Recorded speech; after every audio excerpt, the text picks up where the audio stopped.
So get the run going against Florida last year. I mean, obviously they're really good up front defensively. What do you remember about trying to get that run going last year? They had a good defense last year. Everybody knew that. We struggled. It's a different team now, so focus on this week. What have y'all done? Why are y'all so much better consistently running the ball this year, do you think? What's been the big difference? Just working hard. That's it. So what is it about this series? You guys have it seems like a rivalry game every week. What is it about Florida that sets it apart? Of course, we don't like to lose to Florida. That's not our motto, I guess. We want to beat them, of course, and that's what we're looking to do. Coach Smart said in his opening comments today, these games are always close. Why is it, even if one team everybody thinks is going to win by a lot, why do these games always seem to be close? It's a rivalry, so of course everybody wants to beat the team. Georgia's not supposed to lose to Florida. Florida's not supposed to lose to Georgia. And that's what we go by, and that's what we hope to do, to beat them. How much does it play in your mind that it's been a minute since Georgia's beat Florida? A lot. That's what they've been putting up across the whole facility. So that's what we just want to do, and we're not looking for a loss. Are you talking like signs or whiteboards or what? Yeah, signs. Pictures of the scores, our players getting tackled. Simple things, but we don't want to see that. Is that something that you'd see before like Tennessee week or South Carolina, or is that kind that's of? That's an every game thing, okay. But when this game, it sticks. We heard from a few of the other guys that were up here about a meeting where Coach Smart asked everybody to stand up and beat Florida. What do you remember? What happened in that meeting? He said that again? That Coach Smart had a meeting last night. He said everybody that's beaten Florida stand up, and nobody did. What do you remember from that moment? It's bad to see that even when your seniors haven't beaten them yet, you want them to come out with a victory. So that's what we come and do, get a victory for the seniors. Just to clarify, no one stood up? Because there are some fifth-year seniors who I guess would have been here. No one stood up.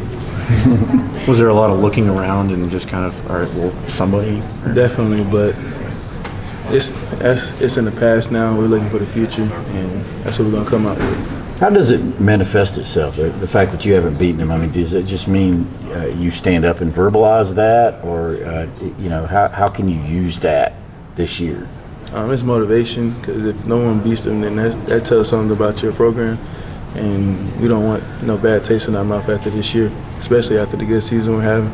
We want to keep it going. Do you like Jacksonville? Do you like this thing being in Jacksonville with the crowd split 50-50, or you wish they'd play it, or do you care? I don't care too much about it. I just want to beat them.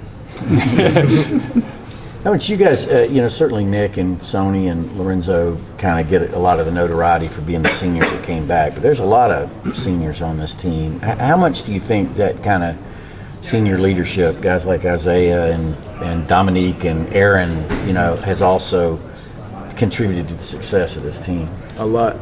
They preach it every day, and if we follow them and have good leadership, then everything seems to work out. It's practice, the games, everything.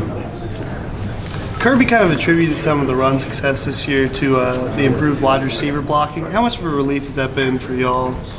Good, because not most people want to come in the box and block somebody bigger than them. For our receivers to come and do that, that tells a lot about our program. It tells a lot about them individually, and I'm proud of them. He wants to keep it up. That moving over to center wasn't a small thing for this offensive line. You moving there, has it gone almost better than you anticipated? I mean, I'm sure there had to be some anxiety to playing somewhere different. Not too much. Wherever you want to get on the field at, that's where you're going to play. I was very happy with it. I want to be in control of everything, calling everything out. Right. So that's just me individually. What's been the hardest thing about it? Just the snap itself, or the calls, or what would you say? Just being a center as opposed to being a right guard. I wouldn't say it's too much. Of course, you have to make more calls. You have to see everything. But that's what all O-line, you have to see everything before it happens. And that's what we're going to continue to do, get better. Lamont, so prior to the season, you were talking about how you wanted the O-line to be dominant. And I mean, now we're in the second half. The improvements in the O-line have been noticeable. I mean, was there ever a moment of buy-in, dog shoot guys, how this kind of just us working hard. We wanted to be the best from the start. Our coach told us that, and for us to take hands to it, we had to actually own up to it. And it works out for the best of us, and it improved. Y'all see it. What stands out about their defense most? I know their front seven's done pretty well this year. Yeah, they have a good front seven, good D-line, and that's what everybody we're going in the SEC. It's just another step, another team we have to deal with, and we're going to deal with them Saturday. Coach Smart talked about their quickness specifically. Have you noticed that on tape? Yeah, definitely. They all have a good come off, especially 93. Ryan, he's a good player, but we just seen that's in our game plan. We'll be ready.